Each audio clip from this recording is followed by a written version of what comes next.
I'm Mark. And I'm Jerry. And we are the Military Collectibles Shop.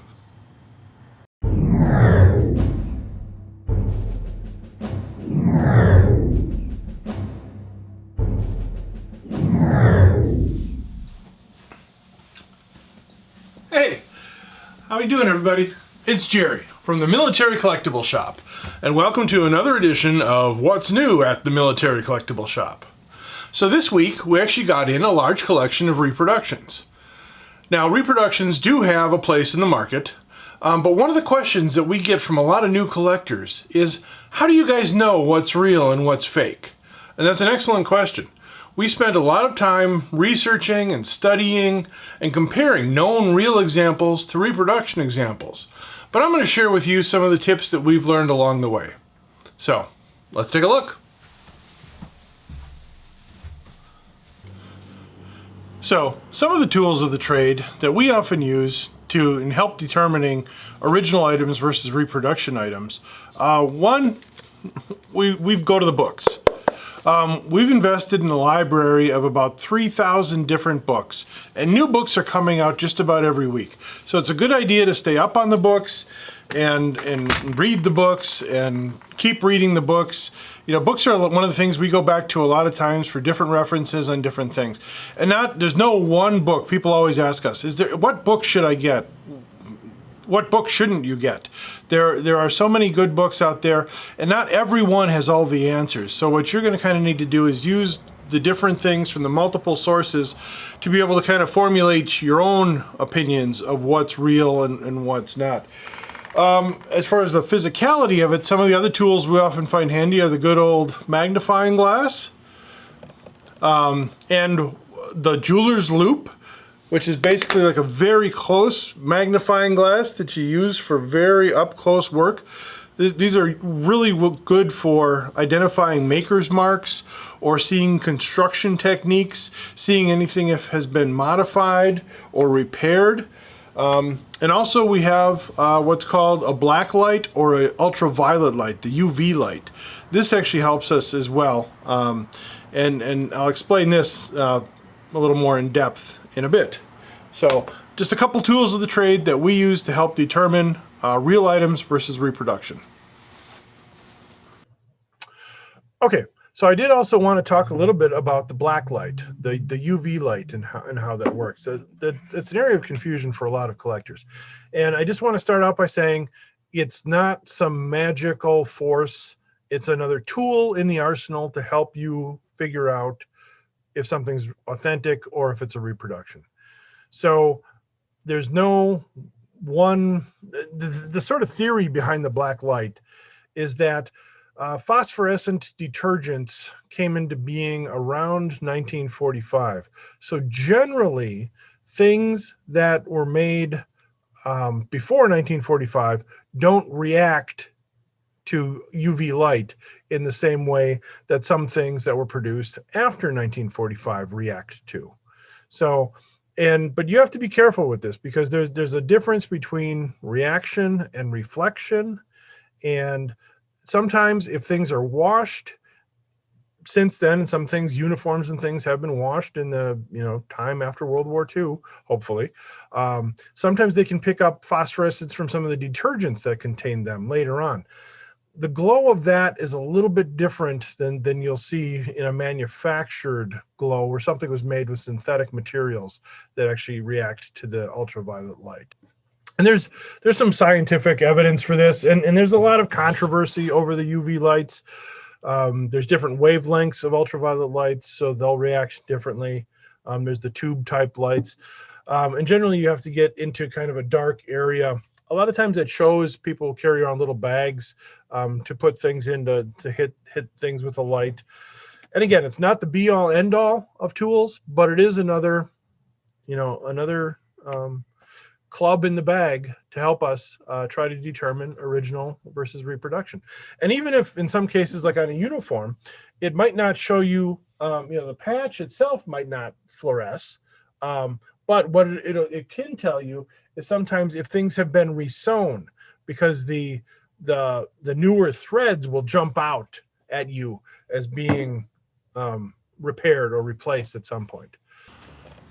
Different badges made by different makers will have different characteristics, and sometimes even badges made from the same maker, made on different die stamps, will have different characteristics of those particular dies.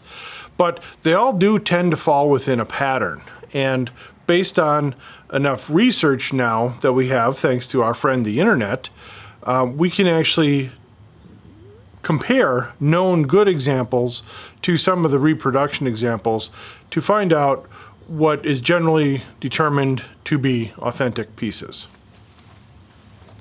So what we have here is this badge is an original World War II piece.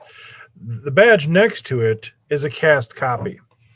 And some of the things that we want to look for when trying to determine an original versus a reproduction are the hinge, the pin assembly, the catch that attaches to the pin, and then any associated markings that might be found, maker markings or other information. Sometimes badges are serial numbered or have a silver content engraved, or have, in the case of US metals, there are particular types of engraving styles that were used at during particular periods.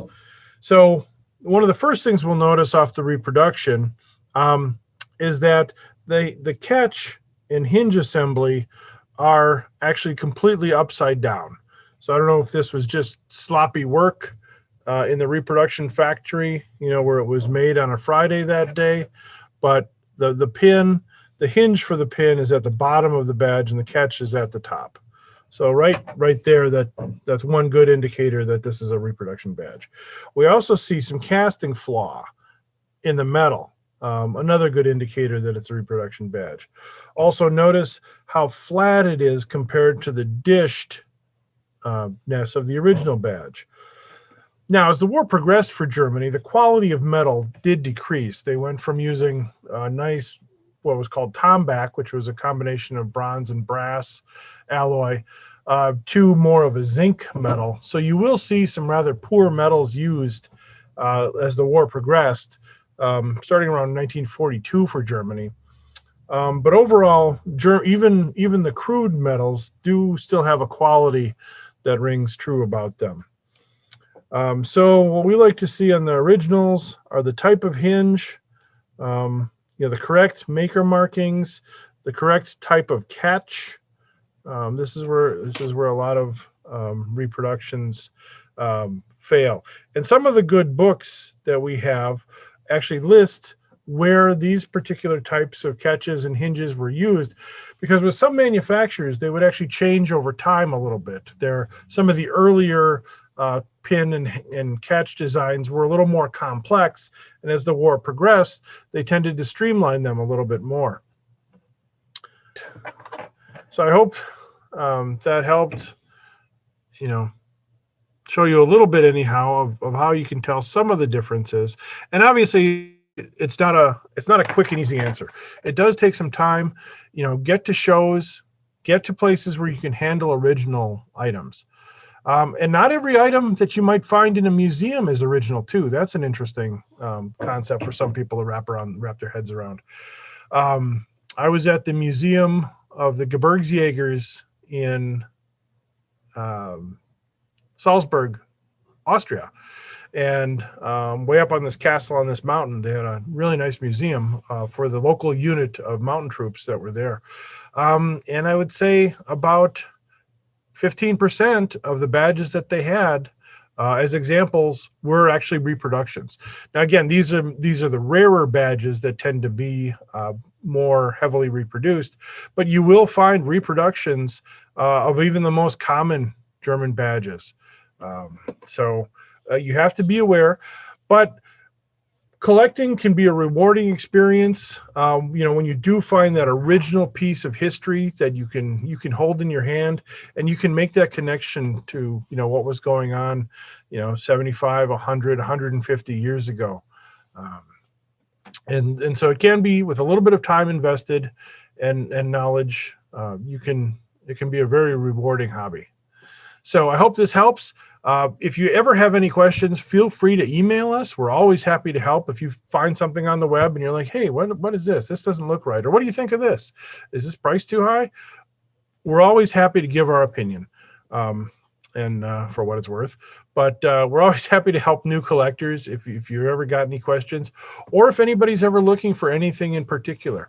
We create a want list, a little database of what things people are looking for, so that we can keep an eye out for them. So when something does come into the shop, we can set it aside, because it's easier to sell something with a phone call than to have to put it through the process and get it in inventory and tagged and on the website and everything else, and wait for it to sell.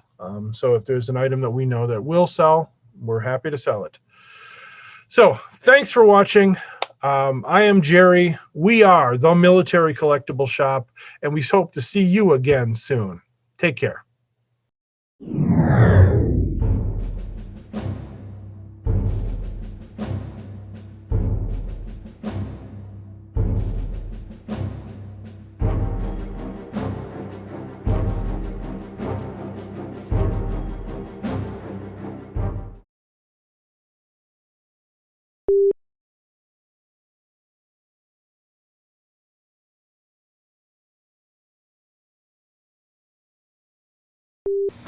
I am Mark. And I'm Jerry. And we are the Military Collectible Shop. Man, I think I'd learn. Shut up. I'm the one that's supposed to be stumbling over my words. I know, Let's try this Take again. 5.